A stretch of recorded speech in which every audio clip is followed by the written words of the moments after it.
Hey, this is Ben Reedens with our Sprint 1 video showcase for Breakthrough. So, the goal of the sprint was to have a fully functional local multiplayer 2D platform fighter with the ability to win or lose matches, a couple of characters implemented, a stage implemented with our main feature, which is the breakable walls.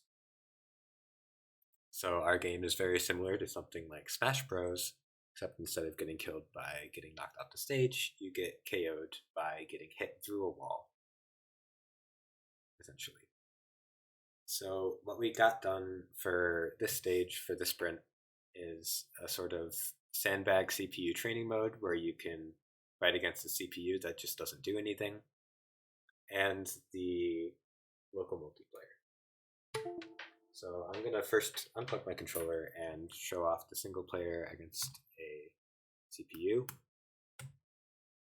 So in this character select screen, the goal is in the long term to have each plugged in controller be able to select their character. But for now, you just have to do it sequentially. So the first player selects the character, the second player, which is the CPU, selects character, and then the house stage is the one that we have implemented.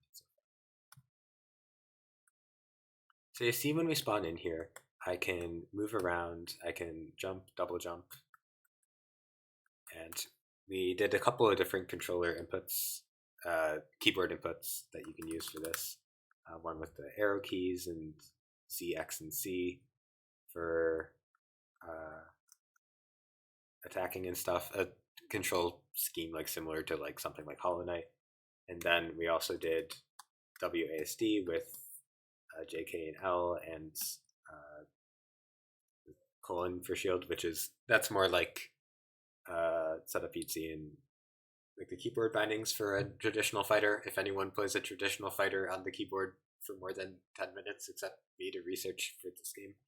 But anyways, so you can double jump, shield, do weak attacks, which there are neutral slash forward or backwards. Neutral and forward do the same thing in this.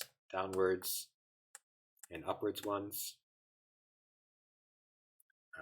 One thing I want to mention is it might look sometimes like the hitboxes are not working entirely. That's because I can't get my OBS to stream on anything faster than 30 frames per second. So not all the hitboxes are showing up because the game runs in 60 FPS. So that's why sometimes it might look like I'm not doing anything when I actually am. Then there's also aerial attacks, which you can do a downward, forward, or upward. And all of these do damage to the opponent when you hit them. So this is the CPU. I can hit them with all sorts of different kinds of attacks. The strong attacks do a lot more knockback than these weak attacks do. This red character's unique thing is most characters can't run an attack at the same time, but this red character can do his neutral attack and run at the same time, but all of his other ones make you stop. And core feature of our game is if I hit this blue guy into the wall enough times, you see that the wall breaks. And then if I hit him through it again, I win. So this plays to a best of 5. We're not going to do that whole thing though. But when you get to a best of 5, there's no win screen or anything yet, no flashy animations. It just takes you back to the character select screen and you can play again. We don't want to play again. We want to play a multiplayer local match. So I'm going to plug back in my controller and show that menu navigation still works with the controller, still works with the keyboard. It's like something like Smash, where everyone tries to control it at the same time, and you click on the wrong things, and we figured if Nintendo can't fix that, we're not going to try. So if you go into multiplayer, and then local 1v1, these menus are messed up, they won't be in the future. Pick the 2 characters, so the red one and the blue one, which are the 2 we have implemented, the house stage, and you'll see if I move my controller, which you can probably hear, all the things still work.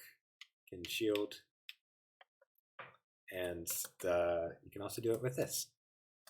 So now that I have 2 players, I can actually show how shielding works. So if I hold shield in this, you'll see that it's slowly going from green to red, and then it'll start flashing, which may or may not show up in my 30 FPS video. And then if you don't do anything, it'll recharge. So it's kind of like how a smash shield works. You can't move while you shield, but if you have momentum, you'll like slide a little bit, which I'm not sure if that's a bug or a feature yet. We'll see when we play test. It might actually be kind of cool, so who knows. But if you hit someone while they have the shield up, it won't do damage to them or a knockback. It'll just do damage to the shield. But if you hit them enough times, oh, I think it's bugging. Hit them enough times, it'll do a knockback.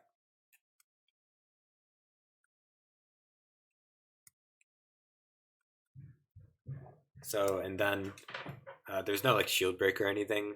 You just take the damage normally, and then the shield will start to regenerate. So, just want to show here that if I hit this guy into the wall enough times, in the multiplayer thing,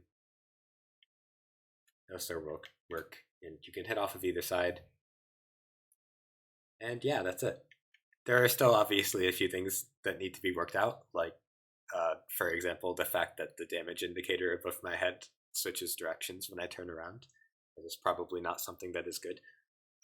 Some of the hitboxes send weirdly. We're going to have more characters, more stages, and obviously networked is the big part of it. So hopefully we're able to do a lot of that stuff and get a lot of it working for Sprint 2. But overall, got a lot done.